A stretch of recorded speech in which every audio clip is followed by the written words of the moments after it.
Choy, tilawan nato niya nga ato ang palaman sa tinapay. Kaning duha ka flavor niya, tilawan na to lami ini. Kaning good, ginasudan jud ni sa ko ang pamangkin yung cookie crumble. Ganahan gud siya. Lami kaysa kinasik cookies og chocolate. Then kani classic flavor. Lami po kayo ni siya. So tilawan na to ni duha. Ako Skyflix diri. Ari ay. Malit ko kay tinapay ay kanina lang sa at least, 'di ba? No, ingani yung texture.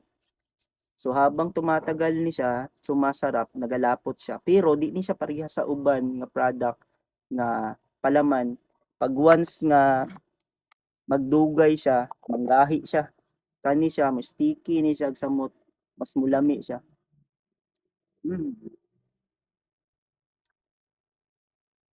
Niya eh, mas lami pa si mo. Mm. Mm. Kani classic. Kani mo ni antong gituluan ganyan una. Kani classic. Lami ko ning classic. Lami ni siya guys, kay wala siya preservatives. Right. Pero yan na yang kanya texture niya. Mo sticky ba na siya kadugayan? Mm. Sa mga gusto mag-avail, pag-chat lang sa kuha, sa dire sa TikTok or comment lang para ma-process na to ang inyong product. So naga-open po tag reseller ha. Sa mga gusto mag-reseller dira, pag-contact lang mo sa kuha, i-chat lang ko ninyo.